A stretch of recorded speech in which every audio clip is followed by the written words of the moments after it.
Kids, good evening. Once again, we're back to my paranormal life, and now we're at volume 5 already. Time's ripping through. Now, currently, we're in 2003, and I'm in massage school. And I'm starting to learn a whole bunch of stuff about myself that I never knew. Concepts I never heard of. I mean, life expanding. So, we just discovered synesthesia. Um, and that was huge. Now, as we went on with the massage school, we got in towards the end really heavy into energy, pure energy. Now, eventually down the road, I'll give you a heads up, I ended up becoming a Reiki master teacher. But that was many years later. But this is my first experience with energy and using the body. So at first they taught us like all these principles and ideas and paradigms of energy, and they taught us several dozen, so it was very kind of confusing. And a lot of people struggled with it, but I seem to really take to this energy concept really well. Now, since I always worked with my eyes closed, my touch was more sensitive, and I was able to start seeing people's past and their traumas and their issues. So I learned that there's a paradigm out there. Actually, I learned after the fact, of course, when I brought it up after the fact, that the brain is not the only tissue in the body that stores memory, that all tissue in the body stores memory. Now, having done massage therapy for many years, I can tell you that's true, because when I work on a body, many times I will start seeing a movie, or just basically flashes or emotions, or whatever it depends on the person. Sometimes I see whole movies in like 3D color. It's very vivid. And it started in massage school, but that was just me and a particular person. Then they wanted to really push the envelope, and they wanted to see if we could transfer energy through a body from one person to another. In other words, somebody working up on the head and hands area, and somebody working down on the legs and feet. And if you could transfer thought or energy through one person to the next and see if all three could feel it. And these two girls and I were the first three that actually broke through. We transferred an emotion, we transferred a thought, we transferred a word, and we transferred a physical sensation through each other. And it went back and it went forth. And we could have not been different people, because the one girl that was laying down, she was purely physical. She was from France. She was all about bodybuilding, and she had no desire to learn any of this. And then this other girl on the other side, she was very much into, her focus was going to be maternal massage, and she was very religious, and she was very hesitant to even discuss energy. But we happened to be at the table, luck of the draw. We were the three together working, and there were other pairs of three. And we were given a word, a sensation, everything else to do. We picked it out ourselves. We wrote it all down on a piece of paper.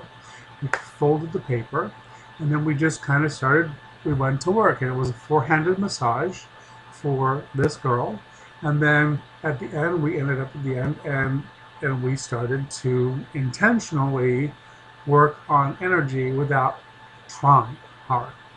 And I remember telling both the girls, don't try hard, just make the intention, but don't try. And something told me not to try, because I remember learning that as a kid, and that was the key. We didn't try really hard, and it just flowed back and forth and back and forth and back and forth. And I remember being really excited about them, but they were just over the moon. I mean, full body chicken skin and the whole 9 yards. They had this, huge moment. And again, here we go with expanding the paranormal. How do you explain that? It's not normal, it's paranormal. Now, it's not talking to ghosts, but it's more of like on the psychic medium level, more on the psychic level, I guess, or the it's sensitive, intuitive level, um, which is part of paranormal as well, because that always can't, that's still one of those focuses of study. So that was, a wonderful ending to my training as a massage therapist. Then I went out and and did more practice and took my test, and I was close to one of the top of my class, and I also did very well on the test. And I remember learning a harsh lesson. Now here I am, my $20,000 education plus another 10 grand practically in a huge state-of-the-art table and fabulous linens and every kind of essential oil you could imagine, and peloids and all kinds of stuff, and oatmeals and a brand new blender and all these things, because not only was I a massage therapist, but I was also a hydrotherapist. And as opposed to using commercial products for like body wraps, I made them myself out of natural ingredients. So then I had to go and I had to get a logo. I had somebody design a logo for me and a website and business cards and the whole 9 yards with doing this. And then I started advertising, and then I was going out to nightclubs handing out um, my business cards and wearing very strangely inappropriate T-shirts because I'm strange and inappropriate. I had a T-shirt with my logo on it and my phone number, and it said, "When was the last time you were professionally fingered?" And it got a lot of attention because that's what it was meant to do, and it was at that shock value. But it was just, massage therapy humor, um, and it was effective because most people hadn't been fingered, or when's the last time you got spanked? Uh, I had lots of them. I had lots of these T-shirts, these muscle shirts that I used to wear. So, and it was effective. But before I got my very first client, I got my very first phone call, and this is where life started to expand for me in another realm, and that was I had kind of this stupid Disney-esque vision of what life was, kind of like what you see in the media these days. It's like, oh, either you're conservative or Christian, or you're this extreme liberal, or you're this, or you're that, or you're straight, or you're gay, or whatever, whatever, whatever. And everybody has this label, and it's just, you are that thing. Well, and it's very black and white. And my life, to that point, I just assumed, you know, everybody picked a team, did what they wanted, and have a nice day. Well, not so much. Suddenly, through time, but especially this first day and this first phone call, I learned that life isn't black and white, it's this big shade of gray. And that included everything in life. Everything in life. From personal beliefs to sexuality to spirituality to everything you could imagine. So, I met Jews that ate pork. It was like, you know, as an example. So, I wanted to tell you I love this shocking story because this is how I woke up to life's a big shade of gray. I got a phone call. And I didn't realize at the time, but anytime a new massage therapist came into the market and started advertising, there's a group of people that just hunt down the new massage therapist because they tend to charge less and they're gullible. So I charged less and I was gullible. And so this man called me and he said, "Hi, may I speak with Michael?" I'm like, "This is Michael." And I had a really neat setup at my house. I had this special office that was like a secret office that was through my closet in my master bedroom that nobody else could get to besides me. And that was my office where I kept my records. And then on the whole other side of the house, separate from the house, what used to be a garage, which was attached, but it was separate. There was only one door in. It was through the laundry room, and then you had to actually leave the house, go out into the Florida room, and come back in because I closed off the door. So I had this house set up perfectly. So I had this studio. It had double doors to get in. It was air conditioned, had beautiful fans, state of the art everything in there. It was lovely. Um, Totally like climate controlled and everything. And I never let my pets in there, so there was never a pet den or anything else, and it was pretty much soundproof. So this guy called me and he's like, "Hi, I noticed that you're new and you have a brand new website and you do massage therapy here in South Florida." I said, "Well, yes, I do. How can I help you?" And he said, "Well, I was reading it," and he goes, "I'm very interested." He goes, "You offer such a wide variety of things for such, for a brand new therapist." I'm like, "Well, I learned a lot and I enjoy these things, and I'm much more into hydrotherapy than a lot of my other, than a lot of other people. And and I do energy work and stuff and I enjoy it. So why not offer it?" And he goes, "Yes." He goes, "You have all these beautiful things laid out. They're very well described, etc., etc. So where did you go to school?" Well, he starts asking me all these like normal questions. It sounds professional. I'm buying into it hook, line, and sinker. And so he keeps talking and talking and talking, and I keep answering questions. He says, I finally said, "Well, how can I help you?" Um, he said, "Well, I'm very interested that you have customized hydrotherapy sessions." And I said, "Well, yes, I do." I said, "I have all kinds of customized things. I can make body wraps and this and that, and I have different things, salt, sugar scrubs, seed scrubs. I have 5 different kinds of clay. I can mix essential oils into the clay. I can do all these different things." I said, "What is it that you're interested in?"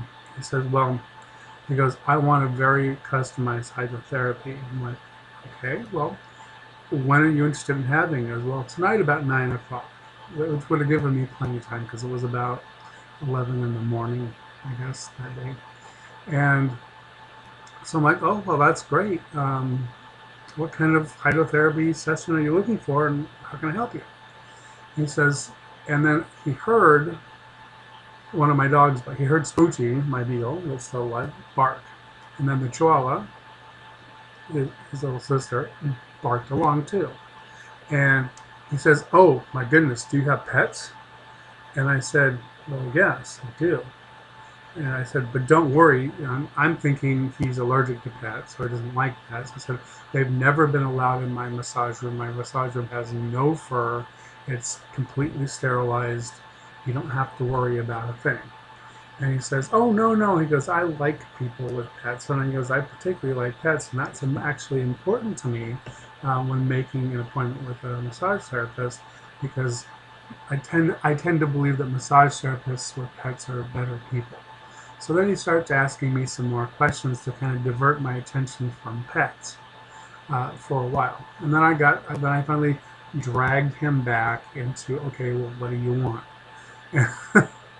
And he says, "Well, I'd like to come over about 9 o'clock tonight. And what I would like is I would like you to shove ice cubes up my ass while I lick your dog's butt."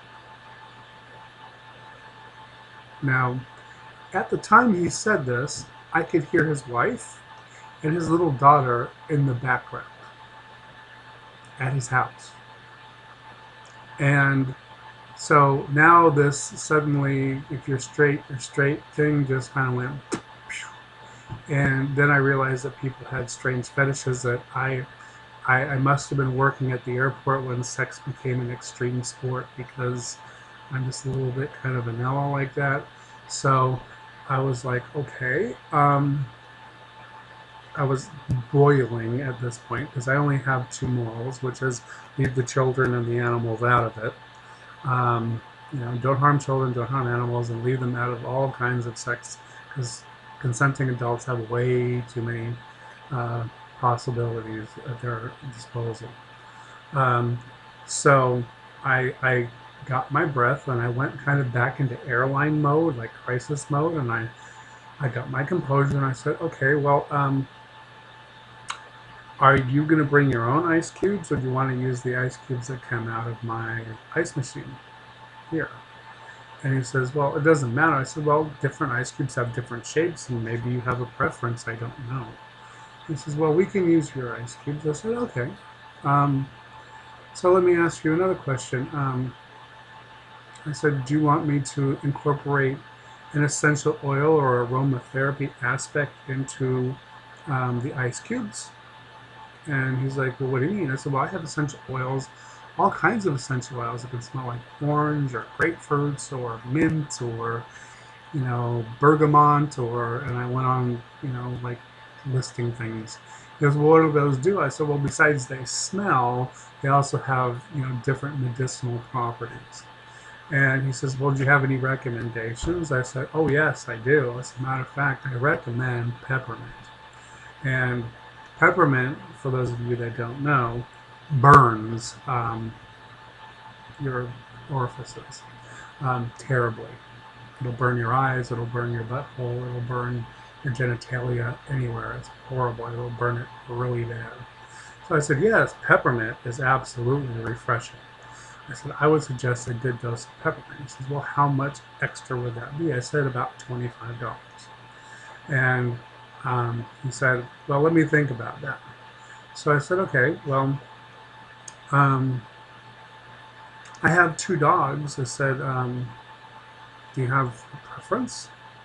And he goes, well, what kind of dogs do you have? Now, as he said this, my dogs came walking through my bedroom, into my closet, and into my office, which was a separate space, and they all looked at me, and they're my kids.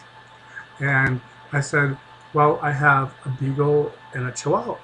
And, and he said, oh, definitely the beagle. And my dog just gave me this look, and the tears came down out of my eyes, but I didn't crack my voice. I said, I'm sorry, sir, he's booked tonight. And I slammed the phone down. And then I looked at my dogs and I grabbed the trash can and I just started heaving in the trash can, vomiting. It was so disgusting. Um, so that was my introduction to therapeutic massage and the world of body work and the world of being a healer, which is certainly something I did not spend $30,000 to do. I could have simply gone down to Home Depot and got a red light bulb and went on eBay and got the cheapest massage table in town and some baby oil and went to work. Um, so this was just, oh my God, what a moment. Um, but it was a wake-up call. Now, I had an experience when I was still, before I got licensed, where I got trapped upstairs on the third floor of a townhouse by large dogs and a client that was very drunk, that was continuously getting off the table, drinking alcohol, smoking cigarettes like crazy, and then wanting to try to sexually molest me and wanted to keep me captive. And I ended up I ended up literally dumping him off my table, closing it up, and then pushing my way through with my table to get the dogs out of the way, and then back down the stairs and out of the house. So I'd had a rough start. Now, I bring this up because everything is not wonderful when you're a psychic or you're working with the paranormal or you're working with healing or anything. There is bad things that happen. And some of them are rather disgusting and very personal. And I wanted to bring this up because I don't want to give anybody the illusion that it's all just, oh, I see a ghost and it was this tragic thing from the past or this thing from the past and this and that and the other thing. It's not all like that all the time. It's just not. Now, what I got, what my calling was, eventually came to me in the form of an email, actually a series of emails. And the emails came over a period of my first year, before I even got started. And they continued up until just about a year into my licensing. And it was from a gentleman, again, um, that kept kept wanting a massage and asking me questions about my practice and being very diligent about asking me over and over, sometimes the same questions. They weren't sexual in nature, which was a refreshing thing, because when you become a massage therapist, the one thing they don't tell you in school is basically you become a blue collar prostitute that people call around the clock. And most of them have no intention of purchasing your time. They just want to call and talk dirty to you on the phone while they pleasure themselves. So you have to learn to hang up on those folks real quick. Um, and trust me, it's nauseating, just nauseating. And it's not just men that do it, it's women too. So ladies, don't think that you're not just as guilty as the guys are. It's vile. Um, but this guy kept asking me for um, service, and but he wouldn't commit to a time or a day or where he wanted. He'd know if he wanted it in my studio, or if he wanted me to pack up my studio and bring it to his house, which was perfectly fine too. Eventually, after a year, he finally said, okay, we're going to have a service. It's going to be at my place. So I drove across town to his place. Of course, it always has to be on the second or third floor with no elevator. And I have the largest, heaviest table in the industry that weighs nearly 40 pounds, plus my bag and all the products in it and stuff. So it's just a nightmare. So I lug myself up. I drag all the drama upstairs and I set it up. I have him fill out this form. I ask him questions. I knew nothing. We talked about nothing about his medical condition or anything, and he was very vague about telling me anything until it got to the point where he had to take his clothes off and get on my table. And then he stopped, and we already talked about his medical history, but he didn't tell me one thing that I really needed to know until he took his clothes off, because he wanted to show me. And that was, he didn't have any ribs over his heart to protect his heart. So his heart was right under his skin, and you could feel it pulse. And it made him very vulnerable. And so, as opposed to just telling me, he just put my hand on his chest. He says, that's my heart. Please be careful. I'm very vulnerable. Which was like eye-opening. He's like, oh my God. But he didn't tell me why he didn't have any ribs over his chest. He just wanted me to know that I needed to be very careful. I couldn't be mashing down on his chest, because I would literally be mashing down on his heart when he turned over. So as I set him down on the table, got him set, I applied product and got myself ready, closed my eyes, put my hands down, and this movie began to play. And this was the first time, as I talked about a little while ago, where sometimes it's a 3D or 4D movie. And this was 4D, because I could see it, I could feel it, I could smell it. It was, it was all there. It was like being in the room. So all of his tissues had this memory. And so as I worked from place, as I just let my hands flow and go to where it needed to, break up adhesions in his skin and all that kind of stuff, relax muscles and all this tension and things that he had, that his body was still casting. It had been casting for over 15 years, since a botched surgery he had, which I saw in my mind. It was just this unbelievable experience. And So what happened was, as a young teenager, as a young kid, very early, like 12, 13 years old, he had some sort of medical condition and he went to a specialist, and his parents were very high on the specialist and told him, and the specialist was very friendly to him. So he looked at him like a child, like only a child could look at an adult like a hero. And this was going to be his hero that was going to save his life. And um, I don't know what the reason for. I still don't know what the reason for the surgery was, but I know what happened. So next, I see him in the hospital, and he's getting ready, and superhero doctor shows up, and they're having a conversation. He's got just this, his eyes like, oh my God, my hero's gonna save me tomorrow, and blah blah. And then I saw him go to sleep, and he had sweet dreams, and he woke up, and they started prepping him for surgery, and superhero doctor showed up again right before they put him under, and then I saw him go under, and then I had to flip him over and start working on his legs on the front, his abdomen, and his head, and everything else. So, of course, as soon as I flipped him over and I put my hands back on him, it began to play again. Now he was in the OR room, and I could feel the temperature in the room. I knew how much light was in the room. I could see every machine that was in the room, including this breathing machine thing. The closest thing I can relate to it was kind of like the breathing machine they had in Steel Magnolias. Um, when she was dying, it was like, then they went, one of those machines. They had one of those, and all these other machines in this OR. And as they were working on his chest, something went wrong, terribly wrong, and it was the doctor's fault.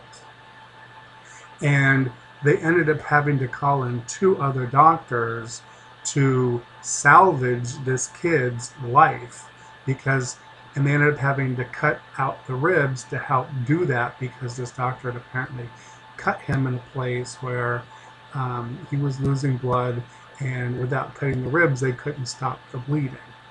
So I don't know how that worked out, but anyhow, I'm not a doctor, but this is what I saw. And this kid died on the operating table.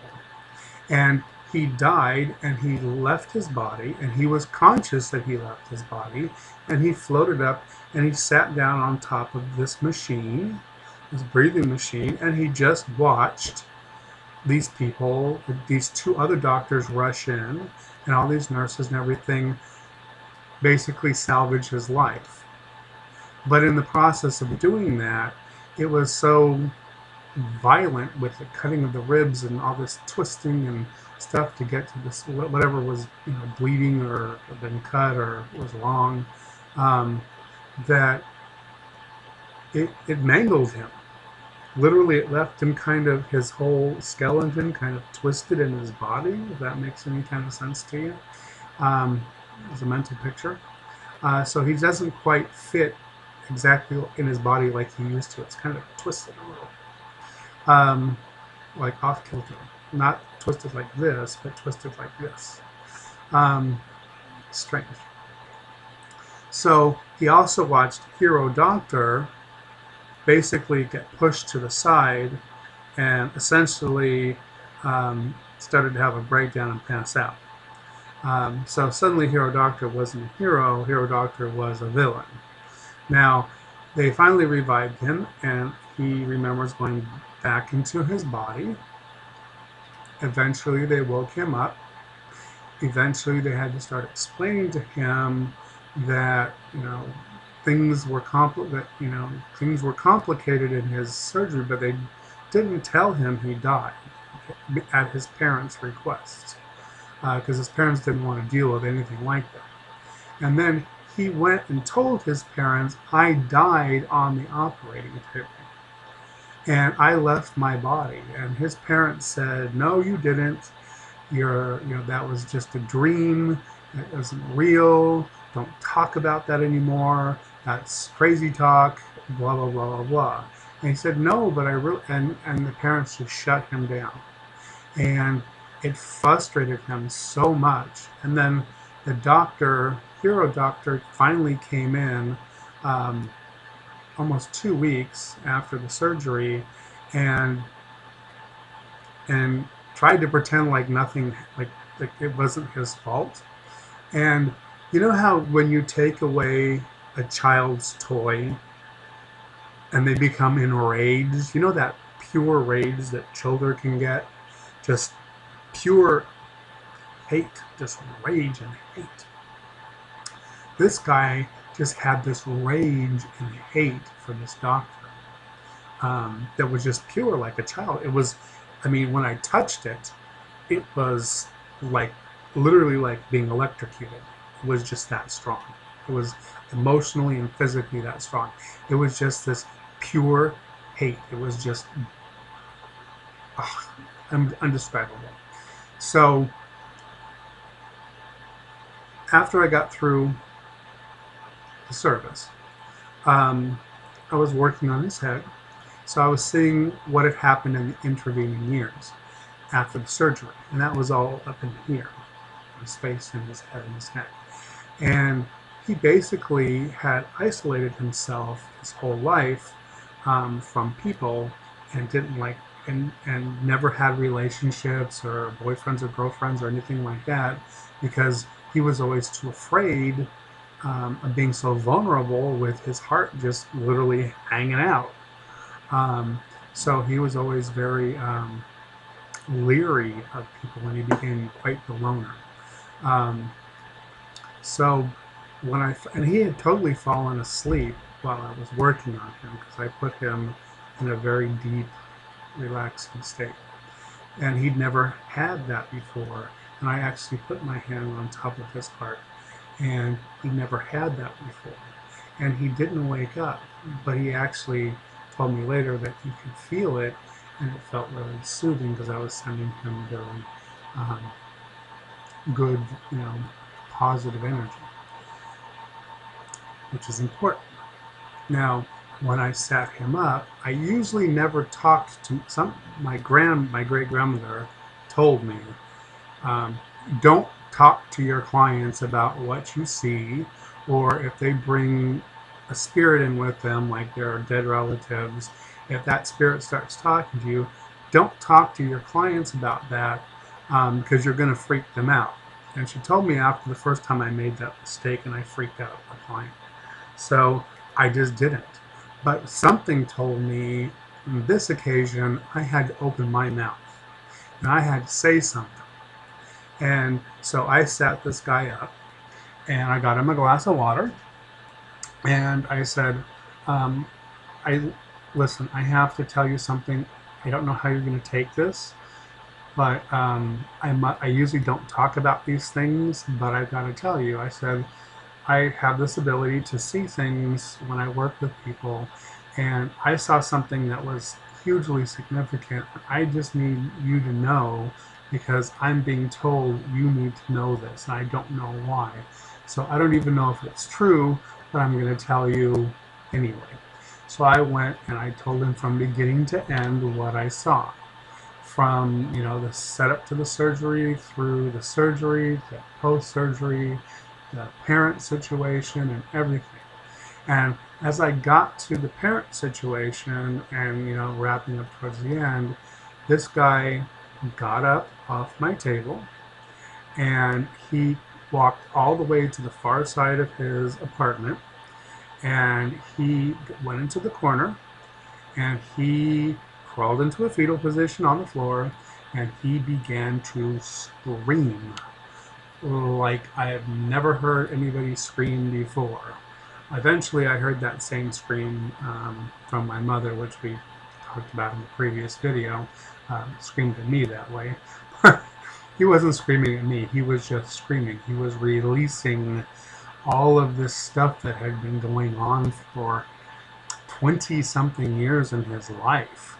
And he was finally going to get rid of it. And I remembered my training, And I went over and I sat on the floor near him. I didn't tell him to stop. I didn't encourage him to keep going. I didn't do anything besides remain silent and present and sending out a good vibration for him. And he cried and cried and cried and screamed and cried. And then he crawled over and he put his head in my lap as I was sitting there on the floor, and he cried some more. And he cried, and he probably cried for about 45 minutes. Screamed and cried for about 45 minutes. And it was rather intense, and of course, for me, totally unexpected. But very moving. I mean, it was very, very, very moving.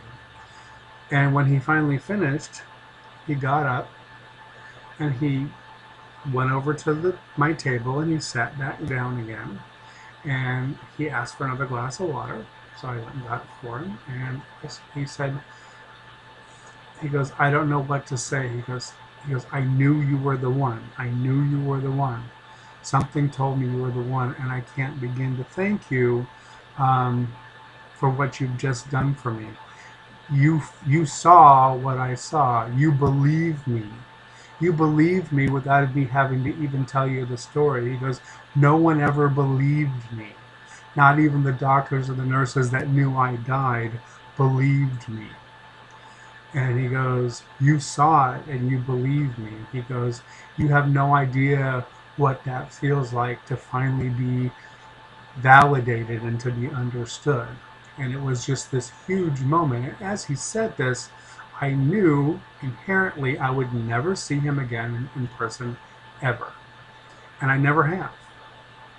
But 9 months after that service, I got an email from him. And it was a very lovely email, and it basically said, thank you again so much for all you've done. By the way, I've made a lot of changes in my life because of that, because of your service. I have a girlfriend.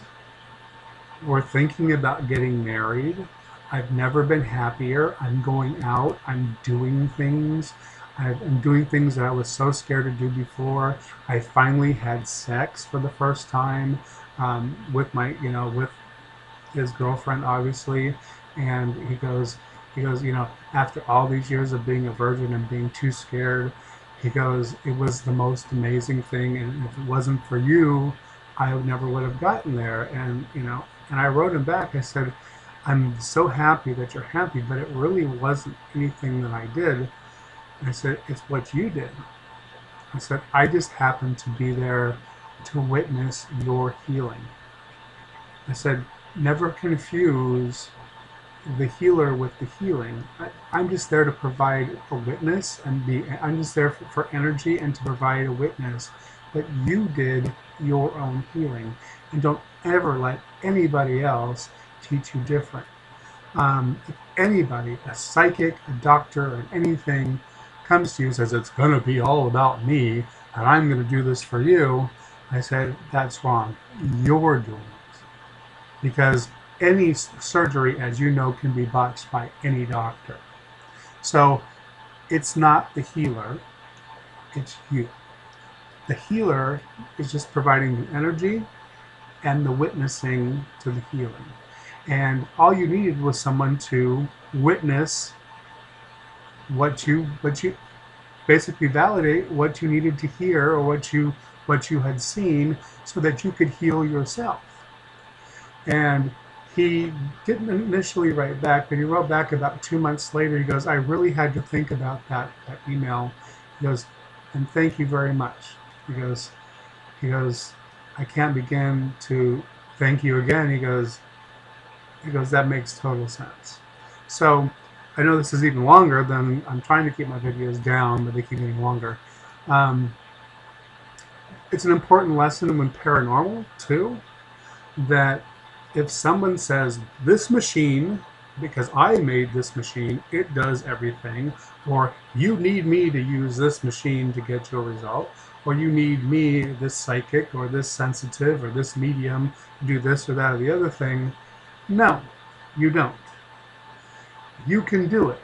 Now, they might be able to assist you by witnessing it with you so that they can validate it.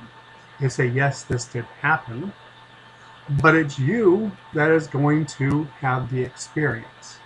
And if they start taking credit for them, they're a sham. That's an ego trip on their part. Shame on them. So that's the message for this one. I know it was kind of long, but this was a huge moment. And this is the reason I got into the calling I got into. Um, so for me, it was one of the most profound moments of my life.